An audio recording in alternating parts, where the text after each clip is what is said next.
Hey, welcome back. Got a little surprise today. We have a visit from an old friend. Let's take a look.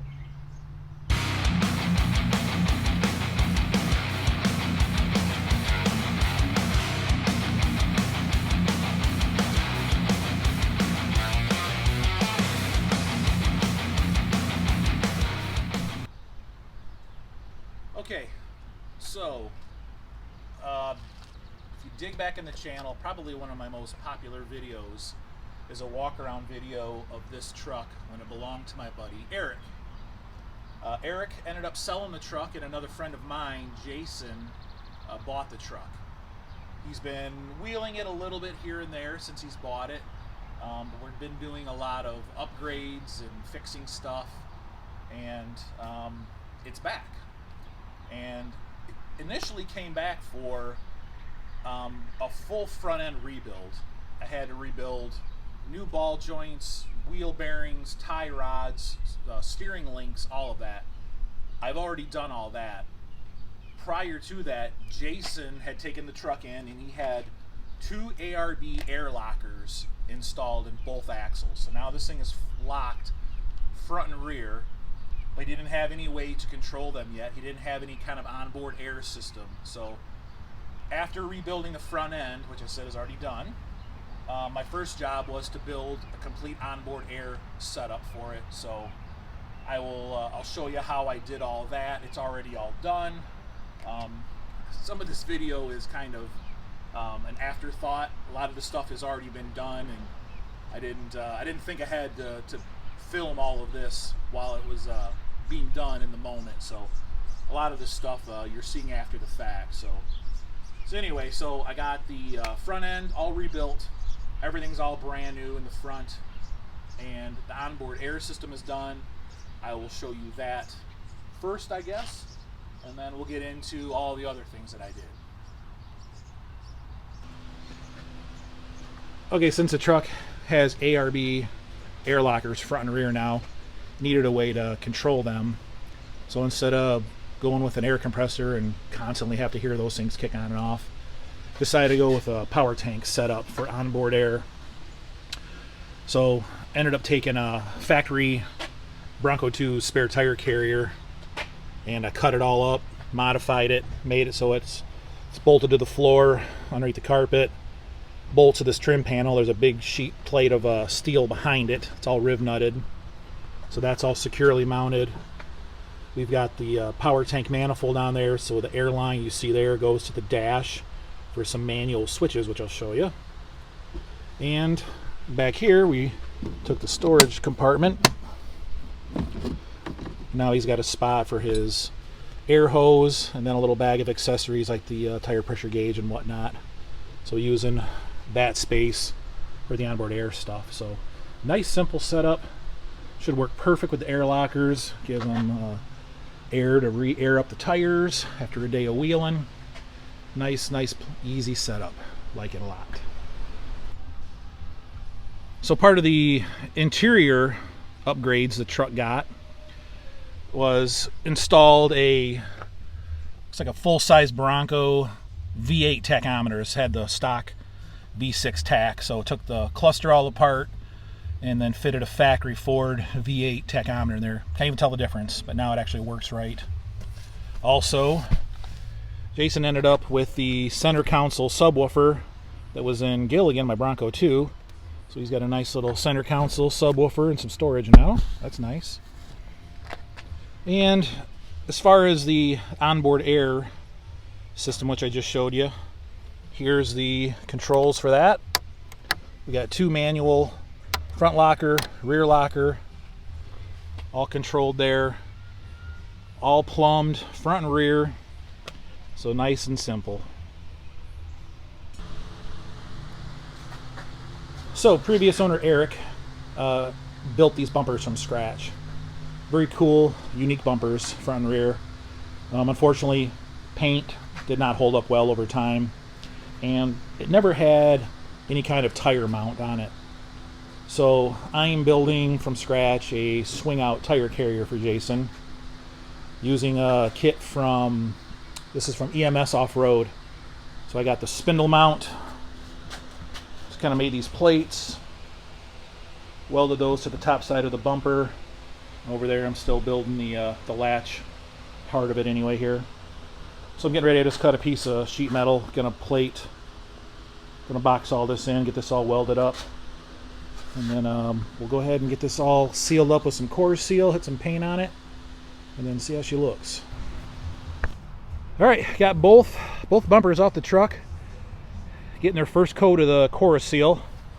So here's the latch side of the bumper that I built. There's a little rubber stopper for that. I added a little triangulated gusset to the hitch part. We added some tabs for some backup lights. And here is what I built with a spindle. Got that all boxed in, 3/16. So it should look really good. Get this, here it is, that core seal goes on white. It's going to seal all this from rust, and then we'll get some paint over top of it. It's going to look good. And there's the bumper installed.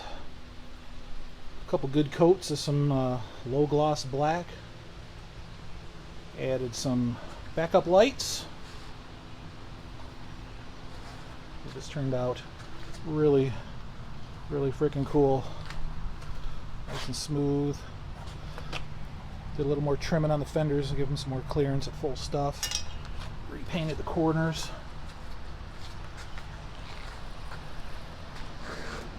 Hell yeah, that looks good. Now to finish the main beam for the tire carrier. Alright, there we got the main arm for the tire carrier on. We got the backup camera mounted new style license plate light. Should work pretty cool. Getting this latch system figured out. But yeah, she's looking good, man. Looking real good. So moving back to the rear bumper, getting this tire carrier finished up. Started tacking together the structure for the tire. Got it so the tire is going to be offset as close to the passenger tail light as possible without blocking it. That way the driver at least has some line of vision directly behind him anyway. Got it. Pretty good gap between the body. Clears the hinges and everything. I did have to ditch the wiper arm. I just didn't like the position. I was going to have to put the tire to get around the wiper arm. It didn't work on the truck anyway, so nothing really lost. So yeah, can't see out the back window with the tire anyway, so I don't know what the hell a wiper blade's going to do. So anyway, gonna get the position of the tire set and get the little plate welded on, and then I'll take it off and burn everything in for good. Okay.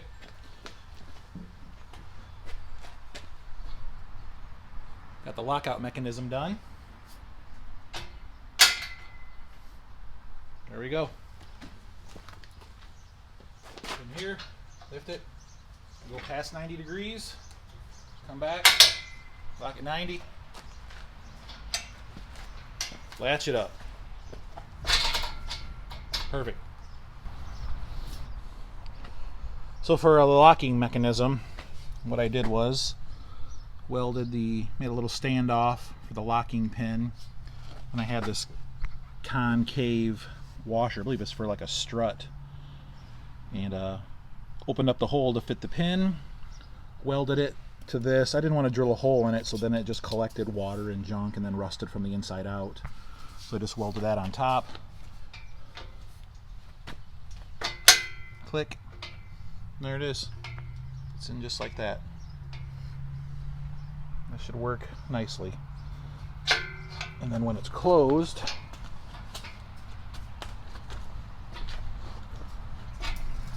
it's right there. Nice. I like it. So here's the basic framework. It's all tacked together.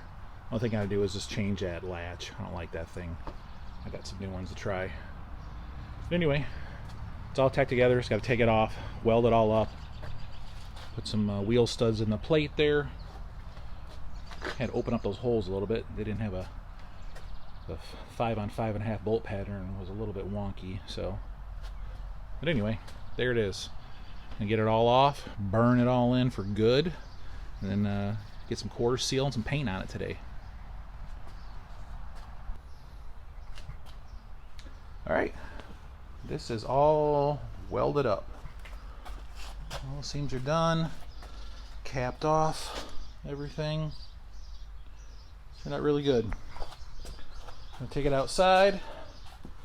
Gonna hit it with some degreaser, get it all cleaned up, and then I'll go ahead and put my first coat of that core seal on it. But it turned out really good. All right, there it is, man. So I got to bolt the latch on, but check it out.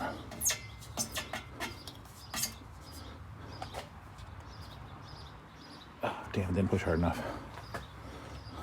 Here we go. Try again. Oh, come on. You son of a bitch.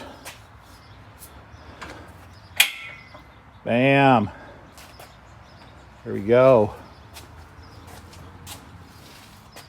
I tell you what, between the clearance to that and the clearance to the tire, I mean, I couldn't have planned this any better if I knew what I was doing.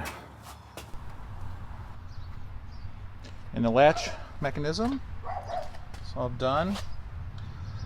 Bolted it on. Bought a second one so it's replaceable if anything were ever to happen to this one. So, she goes on. And click. There it is. Not going nowhere. Kind of modified this end a little bit, so this is kind of recessed a little bit. It's not sticking way out here. But a little less chance of it getting grabbed by something. I like that a lot better. And this one actually has a locking mechanism, which I like. There it is.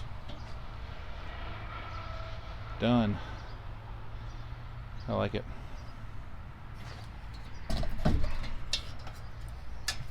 Oops. Click. All right, one of the other upgrades the truck is going to need is the old Badlands Harbor Freight winch. Looks like it's finally taken a crap. So Jason has a brand new Rough Country 9,500 pound winch. So we're going to take the whole front end apart, get all this busted crap out, and get the new Rough Country winch in there. Be a nice little upgrade. Have a real winch on this thing. And he got a nice little Bluetooth controller for it too. It'll be cool to see how that works. So we get this ripped apart now.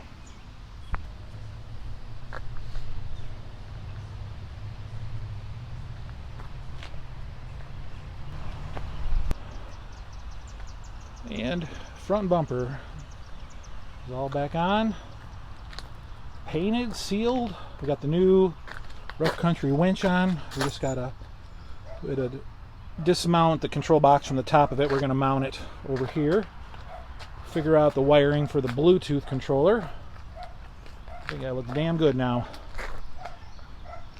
He's looking better by the minute. All right, well, I figured out a way to get the winch control box.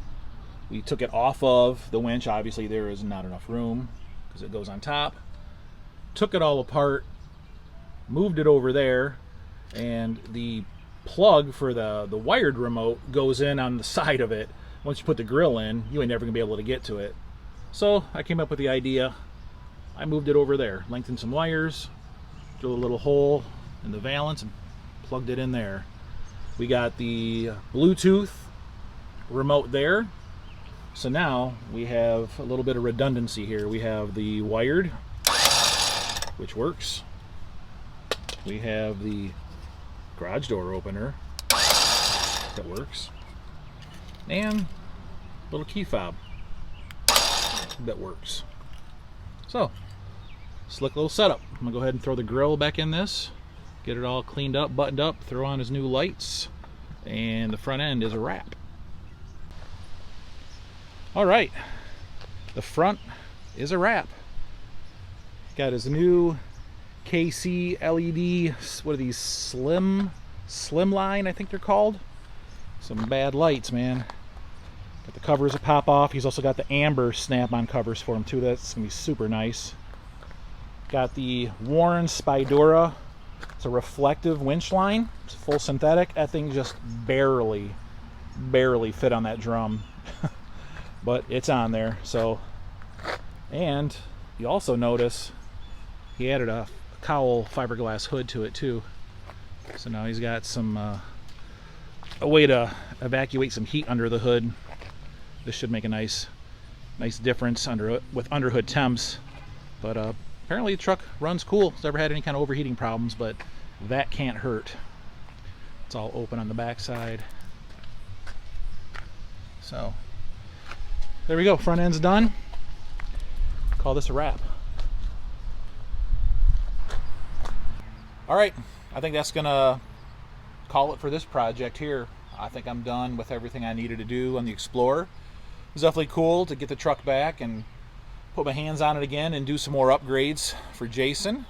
And I can't wait to get out on the trail with him again and do some more wheeling and put this thing through its paces. It's gonna be a beast.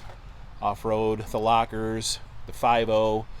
Again, if you're not familiar with this truck, I'll try to put a link down in the description to the walk-around video where when this truck was first built, shows all the modifications and everything that was done to this truck by the previous owner, Eric, who I hope really regrets getting rid of this thing because it is sweet. Yeah, just kidding, Eric. So anyway, that's it. We'll just take one more quick walk around of this, get a look at it, and then that's it. We'll see you on the next one.